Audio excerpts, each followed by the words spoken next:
Class seven geography के chapter number 1 जिसका नाम है इन्वायरमेंट, तो वो हम लोग आज पढ़ने वाले हैं।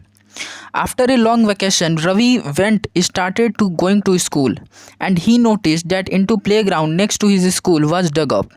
People said that huge building with many flats will be constructed there. एक लंबी छुट्टी के बाद जब रवि अपने स्कूल जाता है तो वो ये देखता है कि उसका जहाँ पर उसके स्कूल के बगल में जहाँ पर प्लेग्राउंड था वहाँ पर बहुत बड़ा सा एक गड्ढा हुआ है, और लोग ये कहते हुए नज़र आ रहे हैं कि वहाँ पर एक बहुत बड़ा सा बिल्डिंग बनने वाला है जिसमें बहुत सारे फ्लैट्स होंगे।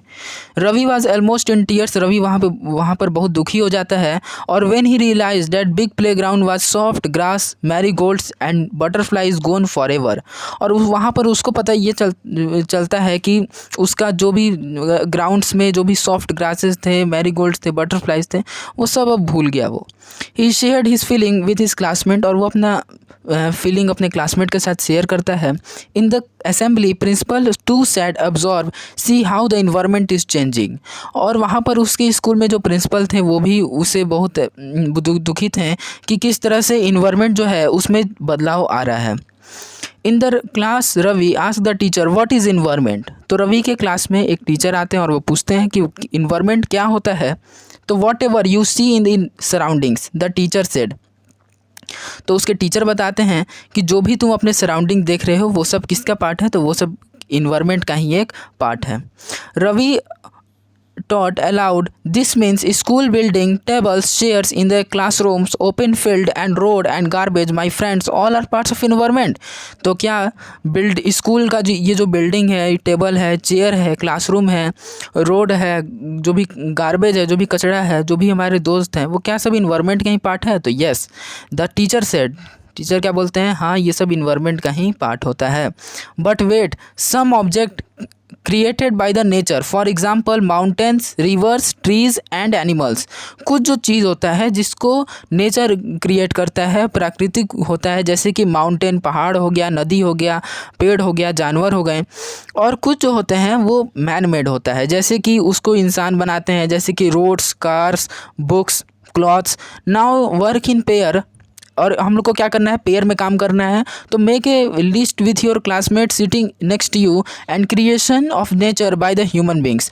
तो हम लोग को क्या करना है, एक लिस्ट बनाना है अपने क्लासमेट के साथ मिलकर, और उसमें ये बताना है कि क्या क्या चीज़ नेचर के द्वारा क्रिएट है और क्या क्या चीज़ ह्यूमन्स बींग के द्वारा क्रिएट है। Ravi, Paramjit and Jessie and Mustafa and Asha were excited about making the list. और ये जो फ्रेंड्स के नाम दिए गए हैं ये लोग बहुत एक्साइटेड थे। Why is our environment changing, ask the Iqbal, and it is because our needs. तो यहाँ पर एक इकबाल जो है वो पूछता है कि हमारा इन्वायरमेंट जो है, हमारा जो पर्यावरण है वो आखिर क्यों बदल रहा है। Because our needs. तो उसके टीचर कहते हैं कि हमारी ज़रूरतों के ही चलते हमारा जो इन्वायरमेंट है वो बदल रहा है। यहाँ पर ब्लू बॉक्स बहुत इंपॉर्टेंट है।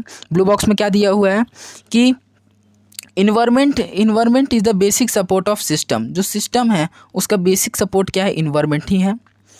It provides air we breathe, जो हम लोग एयर ब्रेथ करते हैं, और जो वाटर ड्रिंक करते हैं, और जो फूड ईट करते हैं, वो सब कहाँ से आता है, वो सब हम लोग को इन्वायरमेंट ही से आता है। How do humans beings modified to this natural environment, car fumes pollute the air. जो भी कार का जो फ्यूम्स होता है उसके चलते पॉल्यूशन होता है। Water collected in the pot, food is serve vessels and land is use to build. तो जो भी पॉल्यूशन होता है गाड़ी सबके धुआं से, और कलेक्टेड इन अ पॉट, जो भी पानी अगर जैसे कि बहुत दिन से पॉट में कलेक्टेड है तो उससे भी पॉल्यूशन होता है। और land is use to build the factories, और जो भी लैंड है उसका ज़्यादातर यूज़ फैक्ट्रीज बनाने में हो जाता है। Human beings make the cars, mills, factories and manufacture the containers. और जो ह्यूमन बींग्स है ये सब का आखिर ये सब कर कौन रहा है, तो ये सब हम ही लोग कर रहे हैं, ये सब ह्यूमन बींग्स ही करते हैं।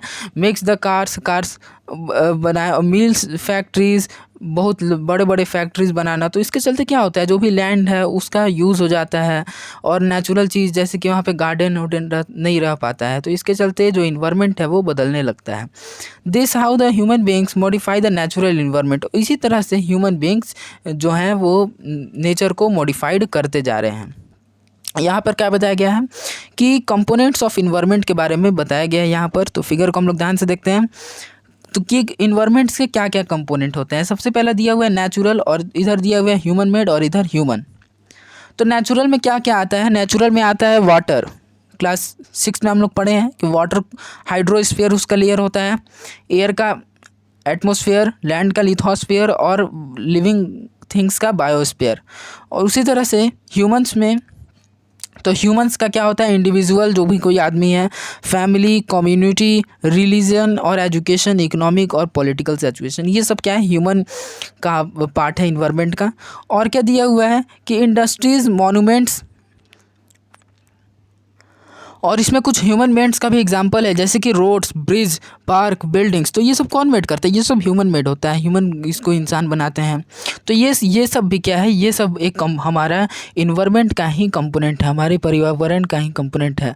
ठीक है, आगे क्या दिया हुआ है? Interesting day by day we therefore modified at times and even destroying the natural surroundings, the teacher reply. तो जैसे जैसे आगे दिन हम लोग बढ़ रहे हैं, उसी तरह से हमारा जो इन्वायरमेंट है, नेचुरल इन्वायरमेंट है, उसको हम लोग डिस्ट्रॉय करते जा रहे हैं, बर्बाद करते जा रहे हैं। और द टीचर रिप्लाई, ये कौन बोलता है? ये टीचर बोलते हैं वो लोग के। From above conservation understand place to place things, natural surroundings, organism is called environment. तो हम लोग इतना कन्वर्सेशन से हम लोग को क्या पता चलता है कि जो भी place, peoples, thing, natural things, जितने भी चीज़ होते हैं वो सब इन्वायरमेंट का ही एक पार्ट होता है। It is a combination of natural and human made phenomena. ये जो इन्वायरमेंट होता है ये किसका कॉम्बिनेशन होता है? ये नेचुरल और ह्यूमन मेड फिनोमिनन का होता है। While the natural environment refers to both abiotic and biotic. तो जो नेचुरल इन्वायरमेंट है इसका भी 2 टाइप्स हो जाता है। ठीक है, जो नेचुरल है, जो प्राकृतिक है, इसका भी 2 टाइप्स होता है, एक होता है बायोटिक और एक होता है एबायोटिक। तो इसके बारे में अभी हम लोग पढ़ेंगे। यहाँ पर दिया हुआ है, क्या दिया हुआ है? The world of living organism is called biotic, example plants and animals. तो जो लिविंग ऐसा आप समझ सकते हैं, जैसे कि ये हो गया बायोटिक, क्या होता है? लिविंग। ठीक है, जो लिविंग है। और एबायोटिक क्या होता है? Non living. तो वैसा बायोटिक क्या होता है? वैसे ऑर्गेनिज्म जो लिविंग है, जैसे कि प्लांट्स और एनिमल्स। और एबायोटिक में कौन आता है? The world of non living elements. जितने भी नॉन लिविंग एलिमेंट्स हैं, जैसे कि लैंड हो गया, सॉइल हो गया, वाटर हो गया, ये सब क्या है? नॉन लिविंग थिंग्स है। तो ये सब आते हैं एबायोटिक में। Humans environment reveals the activities and creation among the human beings. तो ये सब किसके चलते होता है? ह्यूमन इन्वायरमेंट जो होता है वो क्रिएशन उसमें किसके चलते हो रहा है? वो सब ह्यूमन बींग्स ही उसका कारण है। यहाँ पर एक डू यू नो दिया हुआ है। डू यू नो बहुत अच्छा है। क्या दिया हुआ है? Environment, French word environ means इन्वर्नर मीन्स नेबरहुड। तो इन्वायरमेंट जो है वो एक फ्रेंच वर्ड है जो कहाँ से आया है? इन्वर्नर से आया है, या फिर इन्वर्नर, जिसका मीनिंग होता है नेबरहुड। नेबरहुड का मतलब क्या होता है? हमारा पड़ोसी। ठीक है, तो ये 1 नंबर में आ सकता है क्वेश्चन में कि इन्वायरमेंट का कौन सा वर्ड है, कहाँ से आया है और इसका मीनिंग क्या होता है, ये बताने के लिए। तो इस पार्ट के लिए यहीं तक। हम लोग in natural environment next part में कवर करेंगे। Thank you.